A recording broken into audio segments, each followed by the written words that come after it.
Y es que hoy los guatemaltecos amanecimos con ese toque de queda total. No podremos circular. Invitaba a la gente que a las 4 de la tarde, cuando entraba el toque de queda, pusiera música en su casa y cantara y bailara con su familia ahí adentro, porque nos metieron la idea del silencio, ¿no? Entonces, como que el virus iba a oír donde había bulla y se metía, ¿verdad?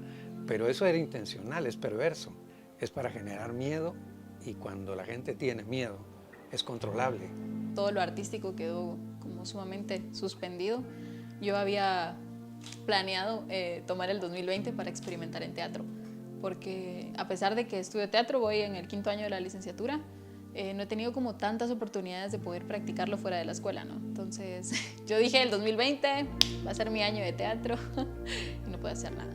El arte te hace una transformación a ser una persona consciente del entorno. Entonces, los problemas de la comunidad ya no se vuelven como ajenos, sino son parte de tu familia. Los grupos se vinieron bastante para abajo porque la gente, por el miedo de no reunirse y por las restricciones que habían gubernamentales, pues la mayoría de personas se ausentaron, más sin embargo la enfermedad aumentó.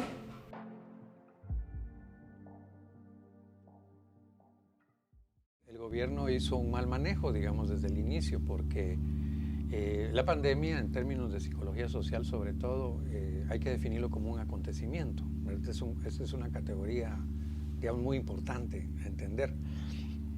Y un acontecimiento es un hecho, una serie de hechos que tienen la capacidad de cambiar el rumbo de la vida de las personas o de las sociedades incluso. Nosotros hemos tenido, a mi entender, 3 acontecimientos en la historia de Guatemala. Uno es la conquista. Después de la conquista nada fue igual para el mundo de los pueblos originarios e indígenas. Todo cambió. La religión, el idioma, la posesión de la tierra, todo.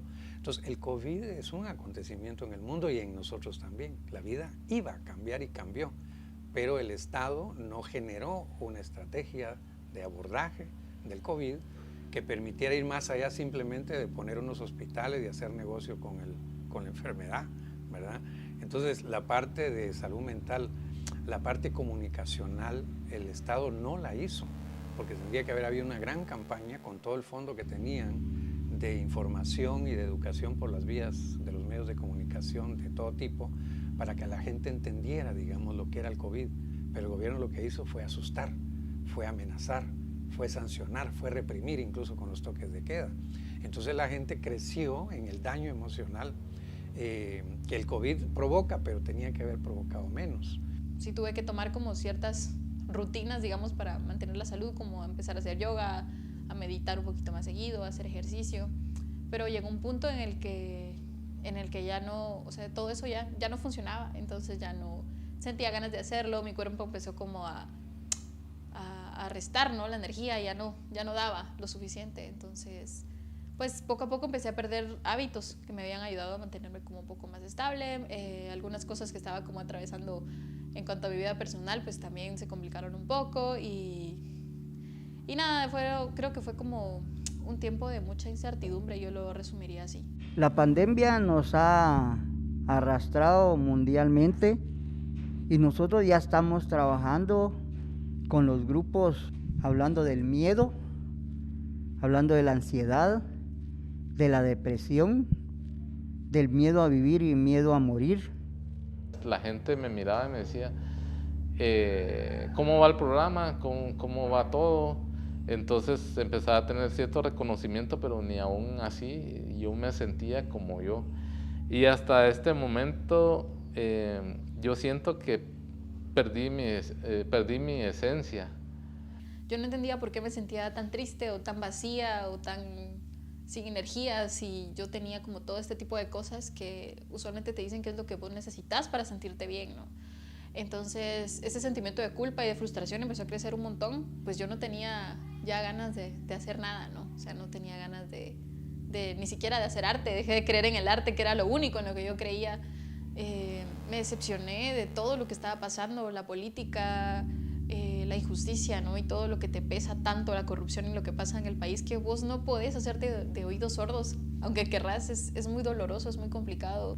es que normalmente decimos la gente no va al psicólogo porque dice que no está loca, ¿verdad? Entonces la gente no asiste a buscar ayuda porque en esa dicotomía o estoy sano o estoy enfermo les da clavo, digamos, buscar. Yo ahora cuestiono eso y voy a explicar por qué. Porque cuando se abrió este servicio gratuito para los pacientes que tenían necesidad en el COVID, tuvimos mucha demanda. ¿Qué es la conclusión que saco? Uno, la gente no va al psicólogo porque primero no tiene un psicólogo cerca, si hablamos de gente del interior, ¿verdad? Segundo, son muy careros los compañeros, la gente no tiene para pagar, ¿sí? Nadie decía, señor campesino, quédese en su casa, porque si se quedaba no había tomate, no había gallina, no habían huevos, no había nada, y entonces el que se quedaba en su casa viendo series de Netflix o con su bicicleta estacionaria haciendo ejercicio ahí no tenía que comer, ¿verdad? Porque la lógica era otra. Ya no preocuparse por solo uno mismo, sino que tomar en cuenta al otro. Cuando yo tengo problemas con alguien, pero pienso en él, que pobre también tiene problemas, ya baja la enfermedad. O sea, inclusive el aislamiento es el problema, el síntoma general de neurosis. La persona con neurosis se aísla, no quiere tener amigos, no quiere hablar con ninguno, porque está enfermo, pero la persona sana le gusta estar con los demás. Y donde encontré un camino, aparte de los audiovisuales, fue en el barro, porque hacer artesanías en barro es una terapia relajante. Pues yo sí te puedo decir que el medicamento me ayudó mucho, porque estaba sintiendo que era muy difícil salir de ahí. Y sí llegué a pensar por un momento que no iba a poder. Me extrañaba mucho a mí, miraba fotos viejas y yo decía, pero ahí estaba tan bien, ahí me sentía tan feliz, me acuerdo de ese día, y lloraba porque me extrañaba, no me encontraba. Yo decía, ¿por qué no puedo ser así? El medicamento te ayuda a regularte químicamente, ¿verdad? Digamos, en la depresión tenés una descompensación de algún neurotransmisor, ¿no? Entonces, lo que ayuda a ese medicamento es a regular, pero emocionalmente no. Entonces, por eso es que es importante llevar el acompañamiento psicológico y no solo el psiquiátrico. Porque vos te puedes empezar a sentir bien porque el cerebro te está diciendo, levántate, va, ya tenés la energía, anda, shushu. Pero si emocionalmente no estás bien, entonces va a ser más difícil porque tenés la energía y todo, pero no lo querés hacer, entonces te sentís culpable por eso. El COVID, digamos, se ha manifestado en fenómenos de salud mental, sobre todo en la incertidumbre del futuro. Es decir, la gente no sabe qué va a pasar con su familia, con su trabajo.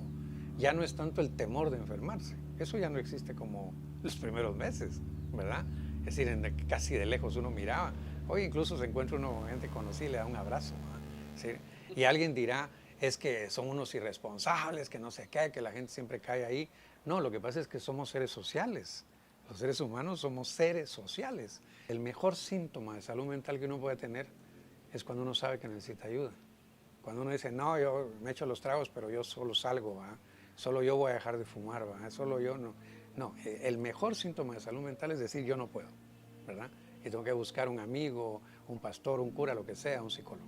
Para las personas que están atravesando eso en este momento o que se sienten identificadas con alguna de las cosas, primero, pedir ayuda, mucha. O sea, pedir ayuda no está mal. O sea, esto no es tu culpa, no es tu problema por no, o sea, qué sé yo, porque le caes mal a alguien o porque no sos el favorito de Dios. O sea, esto no funciona así, es una enfermedad, punto. Y está bien pedir ayuda. También ser muy selectivo con a quién le vas a contar, ¿verdad? Mejor si contactas a una persona que sepas que mínimo tiene una conciencia leve de empatía con esto, o alguna organización donde te puedas abocar, una organización feminista, colectiva, de lo que sea, no sé, alguien que sabes que si no te ayudan ellos mismos porque no está en su agenda de trabajo, te pueden recomendar a alguien, ¿no? Pero buscar ayuda. Hay muchas organizaciones que trabajan de manera gratuita o más económica, ¿verdad? Con la cuestión de la ayuda psicológica, muchos EPCistas de universidades que apoyan con esto también. Es que en medio de adversidades como las que se viven en este país de todo tipo, hay un fenómeno en psicología que se llama resiliencia. Los seres humanos tenemos la capacidad de enfrentar y superar adversidades por nosotros mismos, pero por lo que tenemos, ¿no? Gente que nos apoya, recursos, educación que nos han dado nuestros padres en el sentido que hay que luchar, qué sé yo.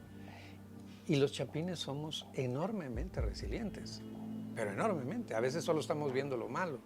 Aquí se vienen adversidades económicas, políticas, naturales, terremotos, deslaves, cuanta chingadera usted quiera. Y la gente sigue para adelante, y la gente sigue para adelante. Esa capacidad nosotros la tenemos de manera natural.